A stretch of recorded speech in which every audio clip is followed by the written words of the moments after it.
Hello students, आज हम देखते हैं about the triangles. That is the chapter number 7 in class 9th maths. So start करते हैं। First of all, what is the triangle? So हम सभी को पता है, as we all know about it, that triangle has 3 sides, 3 vertices and 3 angles. Okay, so that is the triangles. जैसे कि ये बना दिए मैंने, इसके पास 3 साइड्स हैं, यानी कि 3 साइड्स जो हैं एक दूसरे को they intersect each other and they make 3 angles. Okay, these are the 3 angles and these are the vertices. Vertices means that is the point on which 2 sides are intersect. Okay, so intersecting, so we can name them A, B, C also. Okay, so this is a triangle. so इसके बारे में हम बात करते हैं। अब कुछ properties पढ़ेंगे और कुछ क्राइटेरियंस हैं इनकी कॉन्ग्रुएंसी के। अब बताता हूँ मैं आपको। हम पढ़ेंगे congruence of triangle, congruent figure, criteria for congruence of triangles. Then we will discuss about the rules, what are the criterion. Okay, and they also have some different names like SAS, uh, ASA, AAS, RHS. Okay, these are abbreviation of the criterion rules. So first of all we have know about it, triangle has 3 sides. अब मैं यहाँ पर mention भी करता हूँ, अगर हमें दिखानी है, मैं शो करनी है which are the sides it has. So AB, BC, then CA, or you can also call it AC also. Okay, then angle A, angle, this is the base symbol of angle. Okay, angle B and angle C. Okay, and A, B, C, these are the vertices. So I hope you understood it. Then we will go further. Congruence of triangle. So first of all we should know about it, what is the meaning of congruence. So congruence means basically there is a two things, they have same size or same shape, and basically they can cover when we put one on another, then they can cover all the other object.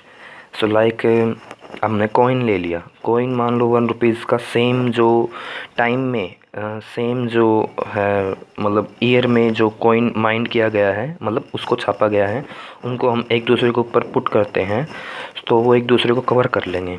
ठीक है, इसी type से बहुत सारे object हैं। जैसे मैंने ATM card ले लिए, मान लो सेम बैंक के एटीएम कार्ड ले लिए, तो वो भी क्या करेंगे, एक दूसरे के ऊपर हम रखेंगे दो को, तो वो एक दूसरे को, जैसे ये हैंड है मेरा, इसको इसने कवर कर लिया इस टाइप से, तो पूरा जो है कवर कर लेंगे। इसका मीनिंग क्या है?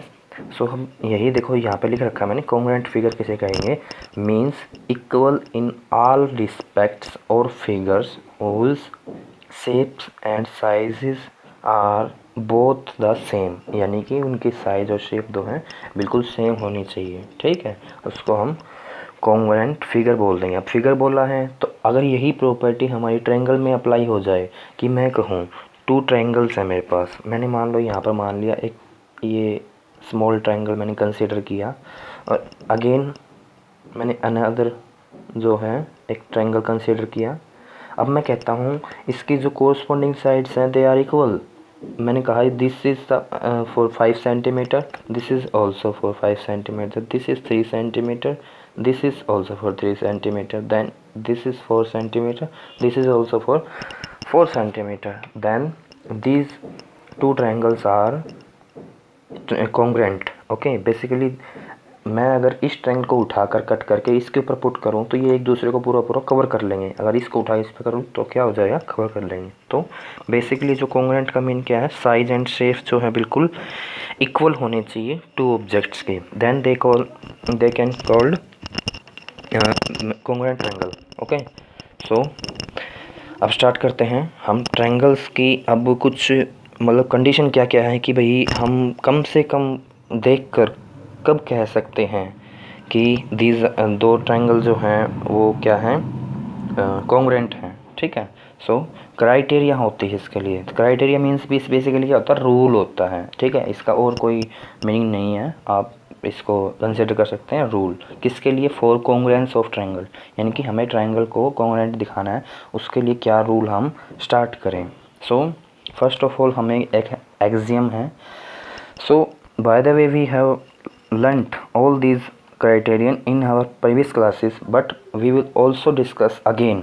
Okay, so axiom ये भी जो है गिवन है आपकी NCERT मैथ्स की बुक में, वहीं से उठाई है। एक्सियम मीन्स जो प्रूवन स्टेटमेंट है, इसको प्रूव करने की ज़रूरत नहीं है, जो लोकली हमें पता भी है। जैसे फर्स्ट है axiom 7.1 SAS congruence rule. What it says, two triangles are congruent if two sides and the including angle of one triangle are equal to the two sides and the including angle of other triangle। ठीक है, देखो क्या कहता है, figure की help से हम समझते हैं। जैसे मैंने ये जो है टू ट्रायंगल्स को जो है मैंने ड्रॉ किया हेयर। अब जैसे आपको दिखने में भला ही ये थोड़े छोटे बड़े लग रहे हैं, लेकिन देखो अगर मैं कंडीशन के अकॉर्डिंग बताऊं तो भला ही हमें दिखने में लगे। चलो मैं एक और ले लेता हूँ ट्रायंगल, यहीं पे मैं थोड़ा सा इस टाइप से ले लेता हूँ।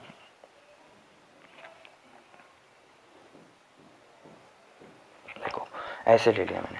अब मैंने कहा कि इसकी ये जैसे मैंने नेम दे दिया इसको ABC PQR, इसको देता हूँ DEF।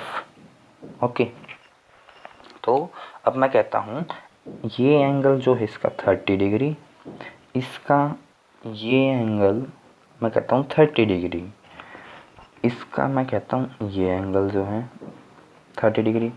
अब मैं कहता हूँ ये साइड इसकी 7 सेंटीमीटर, इसकी ये साइड 8 सेंटीमीटर, इसकी मैं कहता हूँ this side for 20, this side for 30 centimetre basically. अब मैं कहता हूँ इसकी ये साइड 8 सेंटीमीटर, ये साइड जो है 7 सेंटीमीटर।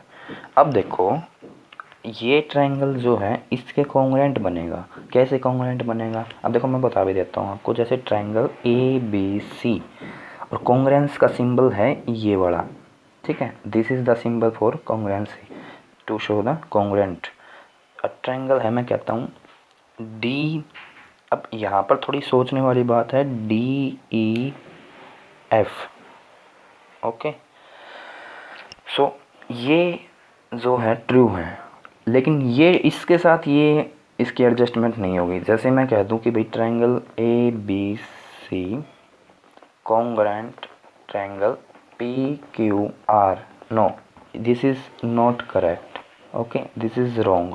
वाई, क्योंकि देखो इसकी दो साइड के साथ इक्वल है, और जो इनके बीच में इंक्लूड एंगल है और इनके बीच में जो इंक्लूड एंगल है वो भी क्या है, इक्वल है। तो यही कहती है SAS कॉन्ग्रुएंस की जो रूल है। ठीक है, कॉन्ग्रुएंस रूल है वो यही कहता है कि दो ट्रायंगल में टू जो कोरस्पॉन्डिंग साइड्स के जो हैं पेयर्स और वन एंगल उनके बीच में जो इंक्लूडिंग है वो इक्वल हैं, तो आप उसको उन दोनों ट्रायंगल को क्या कह सकते हैं, कॉन्ग्रुएंस कह सकते हैं। कॉन्ग्रुएंस मीन्स अगर आप इसको उठाकर इस पर रखोगे तो ये पूरा पूरा इसको कवर कर लेगा। ठीक है, सो ज़्यादा इसमें और कुछ करने की ज़रूरत नहीं है, ये हमने समझ लिया। और जब हम अब ये जो रूल है डायरेक्ट हम यूज़ कहाँ करेंगे, जब ऐसी कंडीशन हमारी क्वेश्चन में जाके आ जाएगी, और क्वेश्चन में जाके आ जाएगी तो फिर हम क्या कर सकते हैं, इसको वहाँ पर डायरेक्ट अप्लाई कर सकते हैं। ठीक है, और चाहे तो हम इसको भी वहाँ पर मेंशन कर सकते हैं। अब देखो बेनिफिट क्या है, बेनिफिट ये है अगर हमने इतना सा प्रूव कर दिया तो अब सारे रूल अप्लाई हो गए इस पर। मतलब हमने थोड़ा सा देखा, थोड़ा सा क्या क्या देखा, दो साइड देखी और उनके बीच का जो है एंगल देखा। अब हमने सब कुछ प्रूव कर दिया, सब कुछ का मीनिंग ये है कि अब ये एंगल जो है इसके इस एंगल के इक्वल है। ऑब्वियस सी बात है, ये ऑटोमेटिकली हो गया अगर आपने इतना प्रूव कर दिया। Angle C will be equal to angle F and side B C also equal to side E F. Okay, so ये रूल जो है अगर आपने इतना सा प्रूव कर दिया तो ये रूल सारे अप्लाई हो जाएंगे और इसको हम CP बोल देंगे। ठीक है, corresponding parts of congruent triangle. ठीक है, इसकी ये फुल फॉर्म होगी कोरस्पॉन्डिंग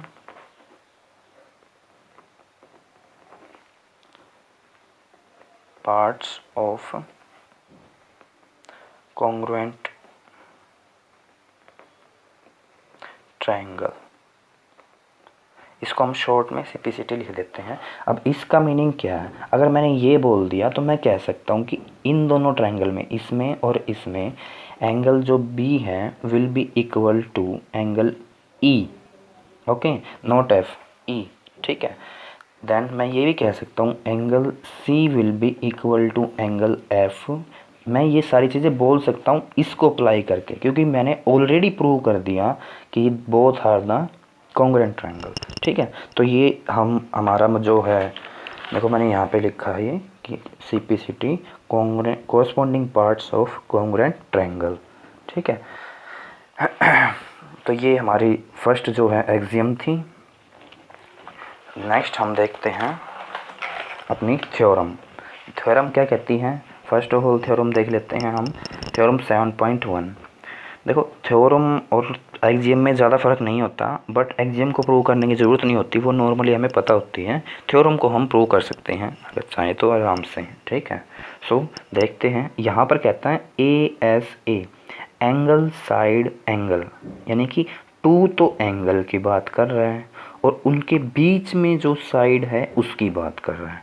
ठीक है, तो अब देखते हैं क्या कहता है ये। Two triangles are congruent if two angles and the including side of one triangle are equal to two angles and the including side of other triangles। अब इसमें अपोजिट बोल रहा है, पिछले हमने जो एक्सियम की है उसका अपोजिट बोल रहा है। मैंने कंसीडर कर ली टू ट्रायंगल्स। ठीक है, अब मैं थोड़ा सा इसको, मैं आपको ये जो है इस टाइप से इसलिए दिखा रहा हूँ कि ज़रूरी नहीं है दोनों ही बिल्कुल वर्टिकली ही आपको जहाँ पर जो बेस है वही मिले। ठीक है, ऐसा नहीं है, ऐसे भी हो सकता है ट्रायंगल, तो आपको फाइंड आउट करना पड़ेगा इस चीज़ को। अब जैसे मैं कह देता हूँ this triangle will be for 30 degree, this triangle will be for 45 degree, then this triangle for 30 degree, triangle not angle, this angle for 45 degree. ये मैंने कह दिया आपको, यहाँ पे देखिए, ये मैंने आपको कह दिया। तो अब ये कहता है अगर इन दो ट्रायंगल में, अब मैं नेमिंग कर देता हूँ ABC PQR। ठीक है, सो अगर इन दोनों ट्रायंगल में ये दो एंगल्स देखो और जो इन दोनों एंगल के बीच में जो साइड आ रही है, दिस इज़, जो यहाँ पर तो है QR और यहाँ पर है BC, यानी कि ये भी इक्वल होनी चाहिए। यानी कि दिस इज़ मैंने कंसीडर कर लिया, this is 7 centimetre, this is also for 7 centimetre. Okay, तो हम डायरेक्टली कह सकते हैं triangle ABC will be congruent to triangle PQR। अच्छा, एक बात और ध्यान रखिएगा, आप यहाँ पर B पहले नहीं ले सकते। जैसे मान लो मैंने लिख दिया BAC। ठीक है, कॉन्ग्रुएंट ट्रायंगल PQR, नो, ये गलत हो जाएगा। गलत क्यों होगा, क्योंकि यहाँ पर हमें जो है सेम वैल्यू देखनी है, तभी उसको कॉन्ग्रुएंट। जैसे यहाँ पर 30 डिग्री B पर आ रहा है तो यहाँ पर 30 डिग्री Q पर आ रहा है, तो जो सीक्वेंस यहाँ पर B की है उसी सीक्वेंस में आपको यहाँ पर Q को रखना है। बट यहाँ पर ये अपोजिट होगा, यहाँ पर A के जो कॉन्ग्रुएंट पार्ट दिखा रहे हैं हम, वो Q दिखा रहे हैं और वो है ही नहीं, पॉसिबल ही नहीं है। ठीक है, क्योंकि ए तो आपका ए के ऊपर तो हमें नहीं पता कितना एंगल है, हालांकि पता लगा सकते हैं अगर चाहें तो, क्योंकि तीनों एंगल का जो सम होता है वो 180 होता है। तो हम 180 में से इन दोनों को सेपरेट कर देते हैं तो इस एंगल की वैल्यू हमें मिल जाएगी, अगर चाहे तो हम निकाल भी सकते हैं। ठीक है, तो वो इसके इक्वल आएगी। ठीक है, क्योंकि इसका भी अननोन है ये। सो आई होप आपको समझ में आया होगा ये सब। अब देखते हैं कि क्या हम ज़रूरी है कि इन एंगल के बीच में ही इस साइड को रखें, क्या मैं दूसरी कोई और साइड को नहीं ले सकता? तो देखते हैं हम एक बार। देखिए, ये मैंने इसके और में बताई है।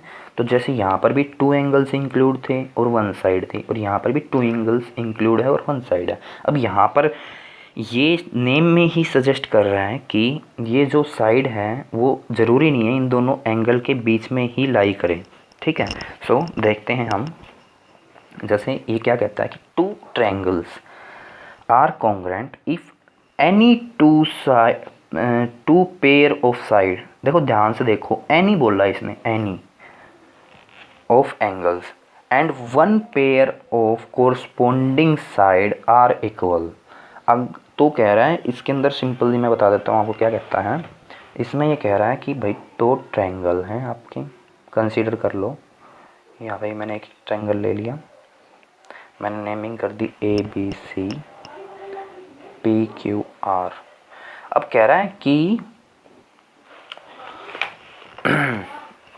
एनी 2 पेयर ऑफ एंगल्स, यानी कि मैंने कोई भी 2 पेयर ले लिए। जैसे मैंने ये एंगल ले लिया, मैंने ले लिया, ये कंसीडर कर लिया 40 degree, this will be 50 degree. यहाँ पे मैंने ये कंसीडर कर लिया 40 डिग्री, इसको मैंने 50 डिग्री कंसीडर कर लिया। ठीक है, सो कह रहा है और 1 पेयर ऑफ कोरस्पोंडिंग साइड्स तो आर इक्वल। तो एक पेयर चाहिए इसको सिर्फ, कि साइड का के क्या होना चाहिए, 1 पेयर ही होना चाहिए, ज़्यादा कोई ज़रूरी नहीं है, वो इक्वल है। तो वो दोनों ट्रायंगल क्या कहलाएंगे, आपके कॉन्ग्रुएंट कहलाएंगे। अब इसने पेयर में तो कोई भी बोल दिया, जैसे एंगल के पेयर में। तो अब साइड का कौन सा होना चाहिए, ज़रूरी है क्या इनके बीच की वाली ही साइड इक्वल हो? बट इसने कहा कोरस्पोंडिंग होनी चाहिए। तो कोरस्पोंडिंग का मीनिंग ये है कि यहाँ पे आपने ये साइड ले ली, जैसे मान लो ये है, तो यहाँ पर ऑब्वियस सी बात है ये वाली साइड होगी। अगर मैंने ये कह दी 7 सेंटीमीटर है तो ये भी 7 सेंटीमीटर, ये कोरस्पोंडिंग है। बट एंगल्स में ऐसा कुछ नहीं है, आपको पेयर लेने हैं। तो अब देखो, क्या मैंने ये इन दोनों के बीच की साइड ली? नहीं ली मैंने। ये देखो, क्या मैंने ये वाली साइड ली, जैसे मैंने प्रीवियस यहाँ पर लिए थी, जब ये एंगल बन रहे थे तो ये वाली साइड ही ली थी, यहाँ पर ये वाली साइड ही ली थी। तो क्या अभी भी ये इक्वल नहीं है, कॉन्ग्रुएंट नहीं है? नहीं, ये कॉन्ग्रुएंट है। तो यहाँ पर हम कह सकते हैं, कैसे देखो, अगर मैं इसकी थर्ड एंगल निकालना चाहूँ, थर्ड एंगल इसका कितना आएगा, 90 डिग्री, तो इसका भी तो थर्ड एंगल 90 डिग्री आएगा। तो अभी भी तो हम कह सकते हैं ये जो साइड है किसके बीच में है, कोरस्पोंडिंग लिया ना मैंने, ये बात ध्यान रखनी पड़ेगी। अभी भी तो 90 और 50 वाले जो एंगल हैं उनके बीच की साइड है जो इंक्लूड कर रही है, और यहाँ पे भी। सो ये रूल अप्लाई होगा। तो इसीलिए हम इसको AAS रूल भी कह देते हैं कि 2 एंगल तो इकट्ठे ले लो और कोई भी एक साइड ले लो, बट साइड जो है कोरस्पोंडिंग होनी चाहिए, यानी कि जो इस ट्रायंगल के कोरस्पोंडिंग का मीनिंग होता है जो इस ट्रायंगल में मेल खा रही है वो ही उस साइड मेल खानी चाहिए। ठीक है, कोरस्पोंडिंग का मीनिंग ये होता है। जैसे यहाँ पर मैंने 40 का कोरस्पोंडिंग यही बनेगा, यानी A का कोरस्पोंडिंग P ही बनेगा, A का कोरस्पोंडिंग क्या R नहीं बन सकता। So it means we can say that ABC, triangle ABC will be congruent triangle